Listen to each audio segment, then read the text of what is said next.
आज हम एक ऐसे सवाल पर बात करने वाले हैं जो हर आम नागरिक के दिमाग में कभी ना कभी जरूर आता है। क्या सरकार को झुकाया जा सकता है, और अगर हाँ तो सही रास्ता क्या है? अनशन, आंदोलन या फिर शांति से बातचीत? सोनम वांगचुक के अनशन समाप्त करने पर देश दो हिस्सों में बंट गया है। एक तरफ लोग कह रहे हैं उन्होंने बिल्कुल सही किया, तो दूसरी तरफ लोग कह रहे हैं गलत किया, अनशन जारी रखना चाहिए था।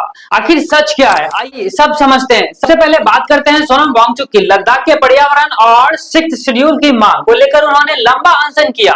अब जब उन्होंने अपना अनशन तोड़ा तो सवाल उठा, क्या उन्होंने झुककर गलत किया? सोनम वांगचुक, क्या अनशन खत्म हुआ तो क्या सरकार जीत गई? शिक्षा मंत्री का इस्तीफा नहीं आए तो क्या देश का छात्र हार गया या फिर हार मान ले? क्या आप बच्चे किताबें बंद करें, किस्मत के भरोसे बैठ जाए? अगर आप सोचते हैं कि अनशन खत्म होने से लड़ाई खत्म हो गई तो आप गलत हैं। इतिहास गवाह है, जब जब सत्ता सोचती है कि उसने आंदोलन को दबा दिया, वहीं से एक नई क्रांति की शुरुआत होती है। आज बात सिर्फ एक इस्तीफे की नहीं है, आज बात करोड़ों बच्चों के भविष्य की है। सोनम वांगचुक की लोग कह रहे हैं कि उन्होंने अनशन तोड़कर गलती की।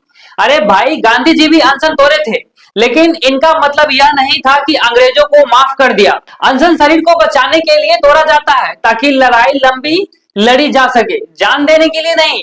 और बात रही शिक्षा मंत्री या प्रशासन के इस्तीफे की, तो सत्ता आसानी से अपने प्यादे नहीं गवाती। सरकारें तब तक इस्तीफा नहीं देती जब तक उन्हें अपनी कुर्सी डगमगाती हुई ना दिखे। अगर आपको लगता था कि 26-27 दिन के प्रदर्शन से दिल्ली की गद्दी हिल जाएगी तो आप राजनीति को नहीं समझते। असली लड़ाई तो अब शुरू हुई है। तो अब समझते हैं सबसे बड़ा सवाल, बच्चे क्या करें? क्या प्रोटेस्ट को यही छोड़ दे? बिल्कुल नहीं, प्रोटेस्ट छोड़ा नहीं जाता। प्रोटेस्ट की स्ट्रेटजी, रणनीति बदली जाती है। अगर सड़क पर आपकी आवाज दबाई जा रही है तो इन 3 तरीकों से सरकार को घेरना होगा। सड़क से डिजिटल स्ट्राइक तक। सड़क पर 10,000 लोग जुट सकते हैं, लेकिन इंटरनेट पर 10 करोड़ युवा एक साथ आवाज उठा सकते हैं। जब तक ट्रेंड्स नहीं रुकेंगे तब तक मंत्रालयों के एसी कमरों में बैठे साहबों को नींद नहीं आएगी। कानूनी और कागजी घेराबंदी, सिर्फ नारे लगाने से काम नहीं चलेगा। आरटीआई लगाओ, कोर्ट के दरवाजे खटखटाओ और फैक्ट्स के साथ सरकार को कटघरे में खड़ा करो।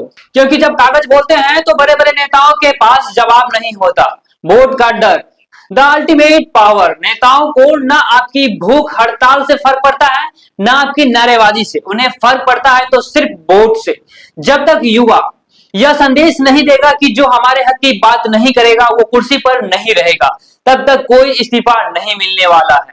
याद रखिए, सरकार कोई चट्टान नहीं है जिसे तोड़ा नहीं जा सकता। सरकार एक रबर की तरह होती है, जितना दबाओगे उतनी तनेगी, लेकिन तब जनता का दबाव सीमा पार करती है तो रबर टूट जाती है।